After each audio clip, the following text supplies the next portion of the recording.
3 राज्य, 3 विधानसभा उपचुनाव और 3 अगस्त को आने वाले 3 नतीजे।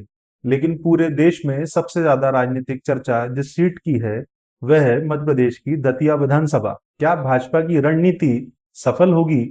क्या कांग्रेस बड़ा संदेश देने में कामयाब होगी या फिर त्रिकोणीय मुकाबला पूरे चुनावी समीकरण बदल देगा? और सबसे बड़ा सवाल, क्या दतिया का परिणाम सिर्फ एक विधायक चुनेगा या मध्य प्रदेश की भविष्य की राजनीति पर भी अपना प्रभाव छोड़ेगा? नमस्कार, मैं हूं शैलेंद्र मिश्रा और आप देख रहे हैं मेरा विशेष पॉलिटिकल एनालिसिस। इस वीडियो को अंत तक जरूर देखिए क्योंकि आज मैं सिर्फ चुनावी नतीजों की बात नहीं करूंगा बल्कि उन राजनीतिक संकेतों की भी चर्चा करूंगा जिनकी चर्चा इन दिनों सत्ता विपक्ष और राजनीतिक गलियारों में लगातार सुनाई दे रही है।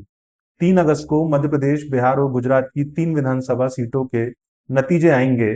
गुजरात की मांजलपुर सीट पर उपचुनाव भाजपा विधायक के निधन के बाद हुआ है। बिहार की बांकीपुर सीट की अगर बात करें तो भाजपा के वरिष्ठ नेता नितिन नवीन के विधायक पद छोड़ने के बाद वो सीट रिक्त हुई है। लेकिन इन तीनों सीटों में सबसे ज्यादा चर्चा मध्य प्रदेश की दतिया विधानसभा की रही है क्योंकि यहाँ सिर्फ एक सीट का चुनाव नहीं हुआ, यहाँ उम्मीदवार का चयन, संगठन, स्थानीय राजनीति और भविष्य की राजनीतिक दिशा, इन सभी की परीक्षा भी मानी जा रही है। पहले मैं आपको बिहार के बारे में बताता हूं। बांकीपुर विधानसभा लंबे समय से भाजपा का मजबूत गढ़ मानी जाती रही। इस बार मुकाबला इसलिए भी दिलचस्प रहा क्योंकि भाजपा के सामने विपक्ष के साथ साथ जन स्वराज की मौजूदगी ने भी चुनाव को चर्चा में ला दिया। मतदान प्रतिशत अपेक्षाकृत कम रहा। अब कम मतदान का फायदा किसे मिलेगा, इसका जवाब ईवीएम में बंद हो चुका है। जो मांजलपुर विधानसभा है वहां पर भाजपा अपनी परंपरागत मजबूत स्थिति को बनाए रखने की कोशिश में है।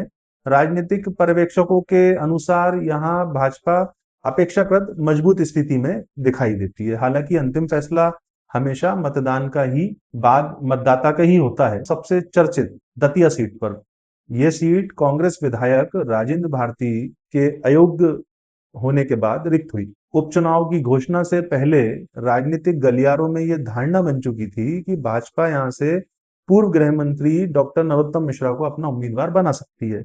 लेकिन अंतिम समय में भाजपा ने संगठन से जुड़े आशुतोष तिवारी को उम्मीदवार घोषित किया। यहीं से राजनीतिक चर्चाओं का दौर और तेज हो गया।